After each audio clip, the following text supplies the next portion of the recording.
Está no ar mais um episódio da 6ª temporada do TBC Memória.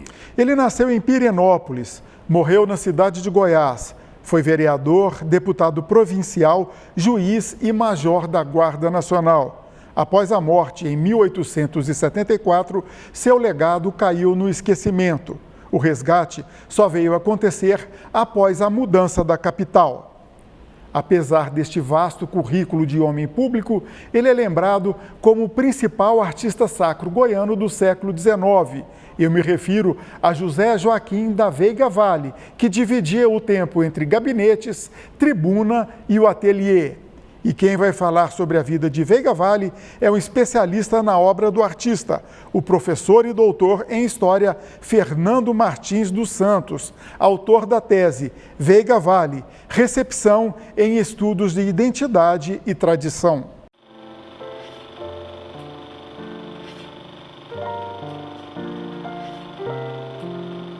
Olá, Fernando, prazer receber você aqui no TBC Memória. Prazer é meu, Enzo. E principalmente para a gente falar desse artista tão conhecido e que foi reconhecido tão recentemente, que é o Veiga Vale. Ele é de Pirenópolis, morreu na cidade de Goiás. Como é que foi essa vida dele em século XIX nas duas mais pujantes cidades culturais de Goiás à época? Bom, a gente tem sobre a vida ali como criança, adolescente, se tem poucos documentos sobre o Veiga Vale. Na verdade, a primeira vez que a gente tem uma documentação dele já é ali de mais ou menos de 1830, mas a gente tem o batistério dele, né? Ele é da cidade de Pirenópolis, antiga Meia Ponte, e é de uma família da elite. A mãe do Veiga Vale era da cidade de Goiás, o pai da cidade de Pirenópolis, e ele sempre conviveu naquele mundo elitizado culturalmente e que estava naquele momento ali de que alguns historiadores gostam de chamar de decadência, outros de declínio, mas ele vivia justamente naquele momento. E é interessante a gente pensar que, por ele ser uma pessoa da elite, ele conviveu com todos esses aspectos culturais que a cidade de Pirenópolis oferecia. Questões de livros, questões artísticas também, que já tinha, as igrejas de Pirenópolis já tinha várias obras, e ele participava muito da questão política também, porque o pai dele, o pai do Veiga Vale, era um político muito ativo, que no entanto, dos 7 filhos que ele teve, o único que seguiu na política foi o Veiga Vale. Pois é, inclusive pouca gente sabe, eu confesso, eu não sabia dessa extensa vida pública dele, vereador, deputado, militar, juiz. Discorre um pouco sobre isso. Isso, o Veiga Vale, ele já desde ali de 1830, a gente já tem o primeiro documento mostrando uma tentativa dele de entrar no mundo político, porque o pai dele já era vereador. Né? Inclusive, o primeiro presidente da Câmara de Pirenópolis, quando é levado à vila, vai ser o pai do Veiga Vale. E nisso o Veiga Vale ele tenta. Nas primeiras tentativas ele não consegue ter voto, porque o pai já era muito conhecido, o pai já estava nesse mundo político, né, e acaba que os votos iam mais para o pai dele.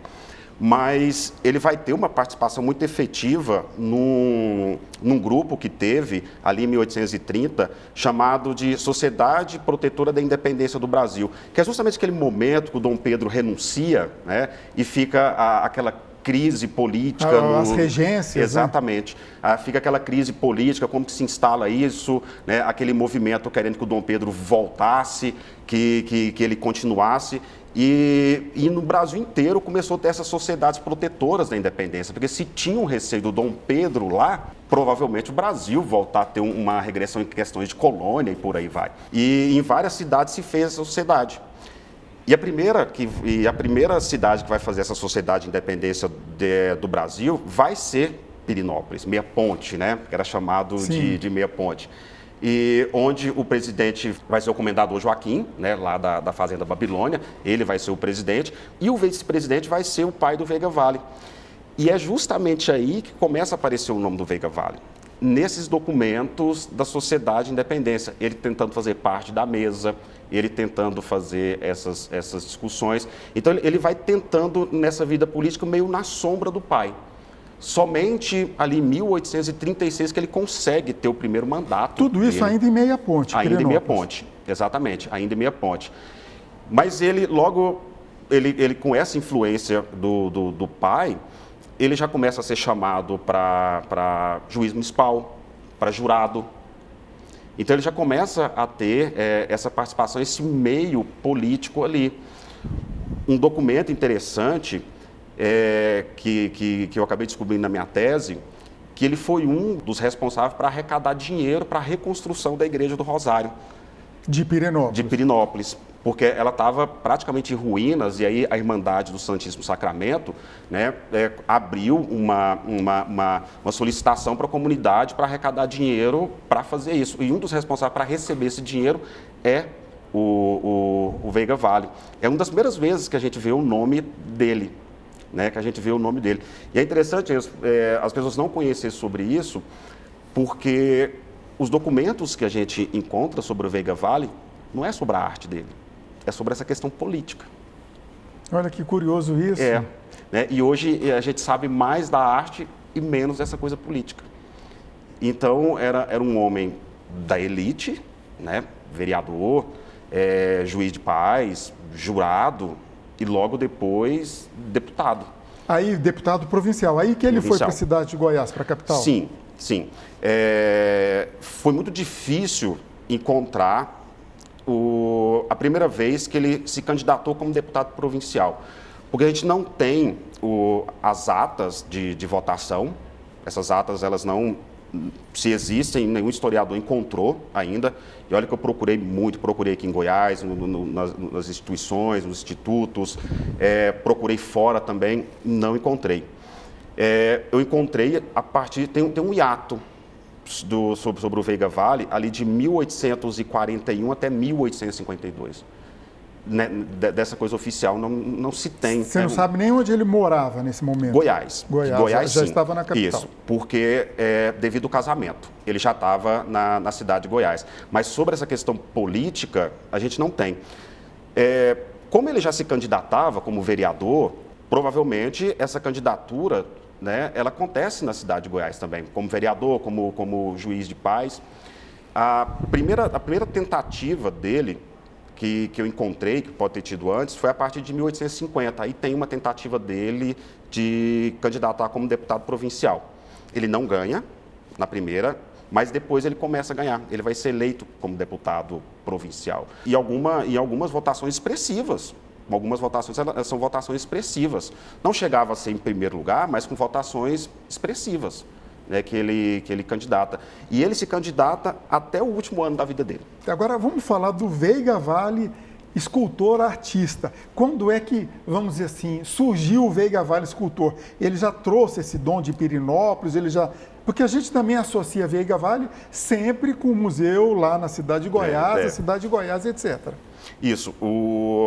Você acredita que as primeiras obras do Veiga Vale, óbvio, foram feitas em Pirenópolis, né?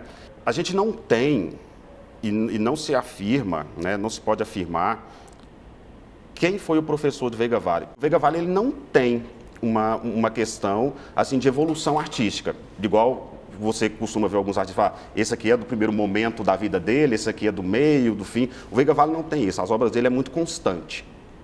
Se você pegar uma obra dele do começo e do fim da carreira, as características são as mesmas. Isso. Daí a gente não poder afirmar que tal obra foi do começo e tal obra foi do final, porque é muito constante. A gente sabe que ele era um excelente artista. Pela questão da excelência da obra dele, um entalhe muito firme, uma questão de anatomia como poucas vezes a gente vê na escultura brasileira. Veiga Vale é um dos melhores, você pega as obras e vai comparar a questão anatômica das obras Veiga Vale, beira a perfeição. Você pega as obras, você vê o dobrar do joelho, o pano faz o movimento do joelho. Se você pega lá um Cristo, você vê as veias, você vê as dobras dos dedos, um Cristo pequeno. Então, anatomicamente, ele era muito bom. Então, o documento sobre quem ensinou, isso não foi encontrado, não tem.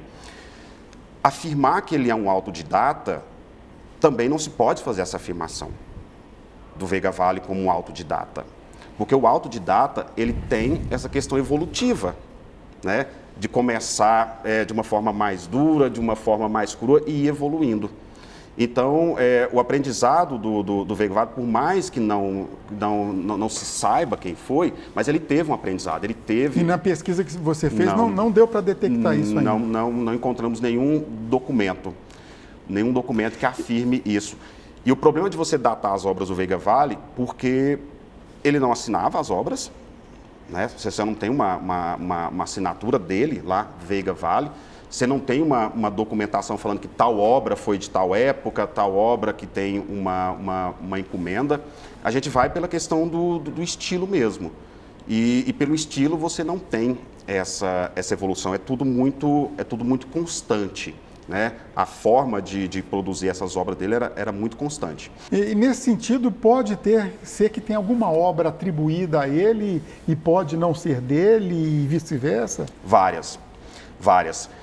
Hoje, pela minha contagem, está atribuído ao Veiga Vale cerca de 400 a 600 obras.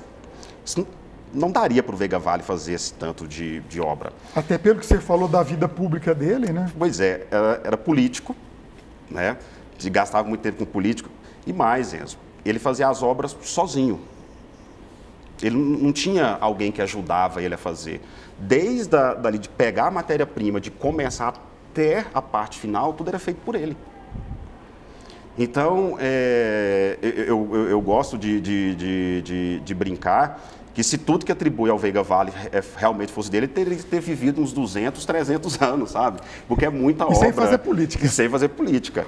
E aí das cartas que eu encontrei, mostra que ele não era uma pessoa muito ágil para isso. Justamente por isso, era político. Tinha as questões da igreja, que ele era uma pessoa religiosa também, e demorava, né? Às vezes, as cartas que eu encontrei, o pessoal cobrava, cadê minha obra?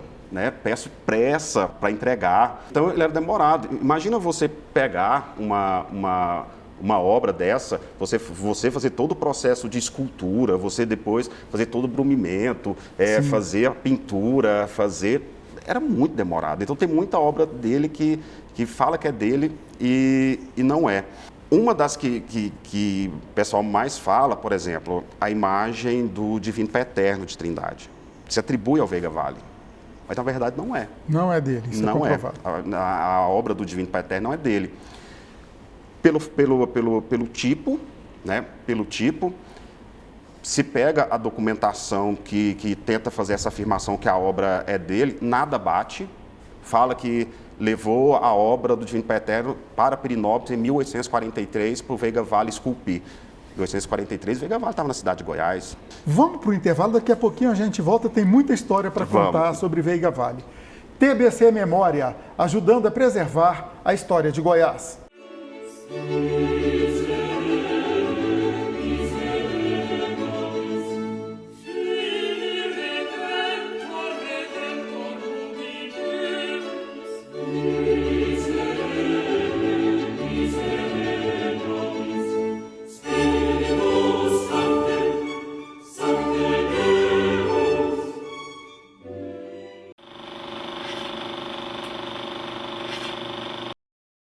Estamos conversando com o professor e doutor em História Fernando Martins dos Santos, ele que é um especialista na obra do escultor Veiga Vale.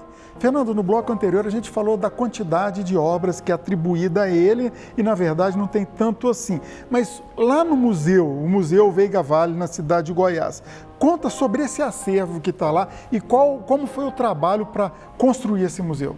O Museu da cidade de Goiás, Museu da Igreja da Boa Morte, ele é o maior acervo das obras do Veiga Vale do país.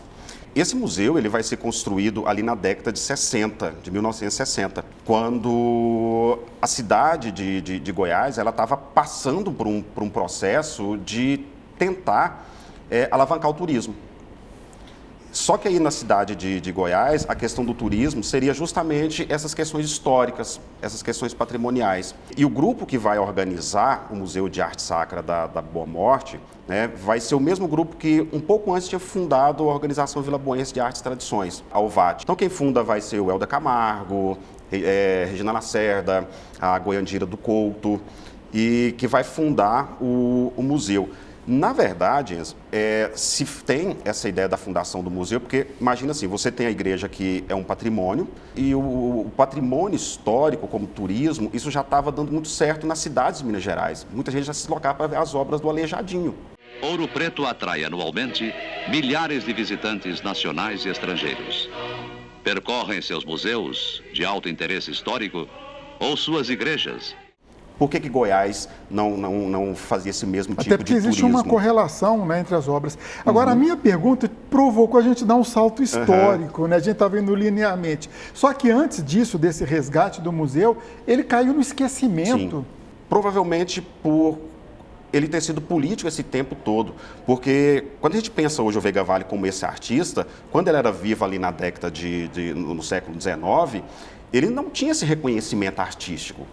Né? O Veiga Vale, as obras dele iam para as igrejas, ia para as casas. Então, quando ele morre em 1874, você não ouve falar do Veiga Vale. As obras estão lá participando das procissões, está nas igrejas, está tudo. Eu fiz a pesquisa... Até porque ele não assinava, como você disse. Não assinava, exatamente. E na minha pesquisa, da morte dele, até quando eu coloco como renascimento, você não tem uma notícia do Veiga Vale. Vão ser mais de 40 anos sem ter uma notícia. É difícil a gente imaginar hoje, você pensar a cidade de Goiás sem lembrar do Veiga Vale, né? E aí, esse esquecimento ele vai acontecer. Então, muitas coisas poderia ter lembrado do Veiga Vale, mas isso não ocorreu. Só vai ocorrer ali a partir de 1940 com a transferência da capital, um projeto de transferência da capital. E até então, nos anos 1940, não tinha ocorrido nenhuma exposição com as obras dele, como é que foi? Nada. A partir ali de 30, 40, a cidade de Goiás ela começa as primeiras tentativas de se tornar patrimônio histórico. E aí, a primeira pessoa a ser mandada para ver essa possibilidade vai ser o Rescala, um grande pintor, um grande artista que estava a trabalho do SFAM, Superintendência do Patrimônio Artístico e que hoje é o IFAM. Nacional, que hoje é o IFAM. E ele foi na cidade de Goiás e visitando. E é uma história muito curiosa, porque ele é um artista, né? O Aleijadinho já estava sendo consolidado como grande artista do Brasil, para se pensar uma arte genuinamente brasileira. Porque no Estado Novo se teve um projeto para se pensar uma arte genuinamente brasileira. Aquela coisa do nacionalismo, exatamente. Né? Cheirando um pouco fascismo também. Um pouco. Mas essa questão, eles vão pegar essa arte genuinamente brasileira, que vai representar lá atrás justamente o barroco mineiro, né? Que vai ser chamado de barroco brasileiro. Essa coisa da arte cristã, essa coisa católica, o Aleijadinho se torna esse grande artista. E aí quando o Rescala começa a andar pela cidade de Goiás e ele começa a olhar as igrejas, ele vê aquelas obras. Imagina, uma obra muito bem feita, muito bonita, e ele começa a perguntar. Fala, mas de quem é essa obra que está nessas igrejas aqui? Não por acaso, né? Já pegando a linhagem política, o prefeito da época era um neto do Veiga Vale, o Edilberto. E ele fala, não, isso é do meu avô que esculpia. E o Rescala fala, rapaz, mas isso aqui é muito bonito. Porque ele como uma pessoa que estava pensando no patrimônio, ele já tinha esse olhar artístico de patrimônio, essa obra sacra, parecido com o do Aleijadinho. E você chega na cidade de Goiás, você tem uma obra dessa. Sim. Né? E aí é quando, em 1940, tem a primeira exposição no Liceu das obras Veiga Vale. No Liceu de Goiás ou já no de Goiânia? Não, ainda estava lá. No Liceu da cidade de Goiás. Da cidade de Goiás. E aí ele reúne essas obras das igrejas, quem tinha em casa levou e tem a primeira exposição. Né? É que eu brinco que Veiga Vale, em 1940, o Rescala reapresenta o Veiga Vale para os vilaboenses. Né? É aí que esse pessoal eles vão começar a se dar conta de que na cidade teve um artista do quilate do Aleijadinho. Mas voltando para o museu, esse acervo então estava todo espaço. Como é que foi construído esse acervo? As pessoas doaram? Isso. Em 1952, 58, teve um dono de um antiquário que teve na cidade comprando várias obras. E ele acabou comprando várias obras sacras também. E aí o bispo da cidade ficou sabendo. Falou, não vamos deixar ele comprar essas obras, não. E foi atrás desse dono do antiquário e recomprou todas as obras. E recomprou e falou assim, isso não pode ficar aqui. Então, antes de ter o museu, eles colocavam as obras do Veiga Vale em exposição de novo, no chamado Museu da Cúria, que ficava lá na sacristia da igreja de Santana. E aí, pensando na década de 60, essa coisa do turismo, já tinha começado o fogaréu, já tinha aquela coisa da Semana Santa, mas aí, Enzo, Semana Santa é Semana Santa, e o resto do ano? E aí é quando eles pensam que vamos fazer um museu. Para não se resumir a um episódio. Para o resto do ano ter o que visitar. E aí a Igreja Católica cedeu. Aí o Museu da Arte Sacra é da Igreja Católica, né? E aí a Igreja, ela resolve tirar as imagens da igreja e levar para o museu. Que é justamente naquela época do Dom Tomás, que pensava um pouco diferente as formas de celebração, né? Ele quer tirar um pouco aquela coisa muito tradicional, queria fazer uma coisa mais moderna, aquela ali. Então ele resolve tirar esses santos das igrejas e colocar todos eles no museu. E muita gente acabou doando também, né? Algumas imagens que estão lá. Mas quase todas aquelas imagens que estão lá ficavam nas igrejas de Goiás. E algumas no interior também. Agora, o Congresso Nacional de Intelectuais e Artistas, que aconteceu em Goiânia em 1954, teve obra do Veiga Vale também. Sim. Uma curiosidade é que o Congresso apresentar Goiânia para a inteligência, não só do Brasil, mas de outros países, ou seja, aquela coisa de modernidade de novo. Não foi uma incoerência o Veiga Vale, a tradição, o antigo, a elite? Mas aí a gente precisa pensar, o Congresso, né, como você falou, era justamente mostrar a Goiânia para essa inteligência, para dar um aspecto de moderno, para mostrar a Goiânia como uma cidade moderna, certo? Mas todo moderno ele tem um contraponto, que é o tradicional. E as obras do Veiga Vale, ele veio mostrar justamente esse contraponto, que é o tradicional. É a gente pensar, né, essa exposição de uma arte moderna, de Goiás também, ser moderna, mas também entrar dentro desse contexto de arte moderna, apresentar a sua arte moderna, mas a arte moderna goiana e a cultura goiana, ela é moderna, mas ela tem esse pé no tradicional. E então, é mostrar que lá atrás, né, na nossa história, lá na época da cidade de Goiás como capital, você teve um momento rico, você teve um momento glorioso. Mostrar que a gente nunca ficou para trás, que a gente as coisas que chegavam e que aqui a gente teve um artista tão bom quanto o Aleijadinho. Então era para fazer esse contraponto, o moderno e ele o tradicional. Você falou do Aleijadinho, pelo menos para um leigo, o barroco mineiro, o barroco goiano, ele vai conseguir distinguir ou são muito próximos, muito irmãos como nós somos com Minas Gerais de fato, né? São muito irmãos, são muito parecidos. Para quem olha as obras do Veiga Vale e as obras do Aleijadinho, as obras do Aleijadinho é mais aquele barroco mais tradicional, mais o sofrimento, né? É mais sofrido, é mais doloroso. As obras do Veiga Vale, se vocês olham, ela já é muito mais serena, porque o Veiga Vale não é da época do Aleijadinho, né? O Aleijadinho já tinha morrido, já tinha um mais bom antigo, tempo, 1700, né? E as obras do Veiga Vale ela é muito mais serena, mas a intenção é a mesma. Catequizar, questão da fé, a intenção é a mesma. Já tinha uma coisa de consequência do iluminismo entre um e outro, porque o Veiga Vale já veio depois da Revolução Francesa, né?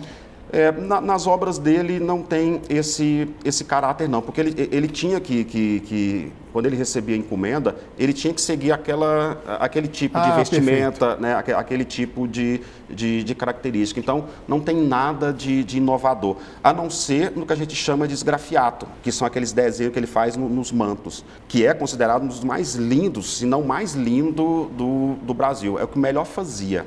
O esgrafiato era ele. Fernando, nosso tempo está acabando, mas 2 tópicos da sua tese. Tradição vilaboense e a patrimonialização da cidade de Goiás. O objetivo da sua pesquisa é essa.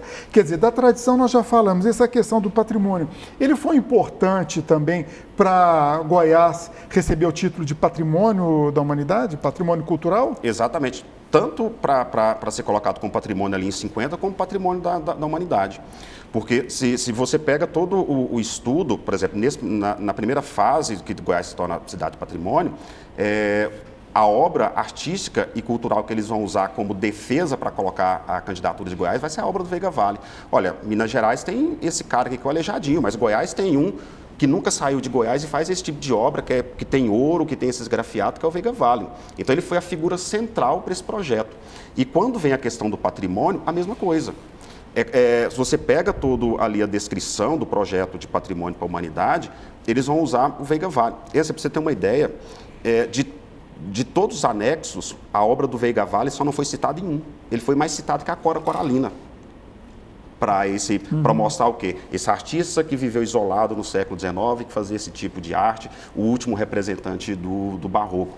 Na tese, eu mostro que o Veiga Vale, nesses dois momentos, ele acabou se tornando a síntese da cultura vilaboense, né? Então, ele foi fundamental para esse projeto. Foi o artista mais usado e mais citado durante todo o caderno de propositura da candidatura de Goiás. E ele é lembrado até hoje, né? Esse ano aconteceu o aniversário, não vamos colocar aniversário, é esquisito, né? A gente marca os 150 anos da morte dele e teve eventos lá na cidade de Goiás. Como é que foi isso? Teve uma celebração que foi comandada pela Irmandade do Senhor dos Passos, porque ele era irmão do Senhor dos Passos, né? Que fez isso e teve várias celebrações. Se chamou todos os descendentes do Veiga Vale para participar.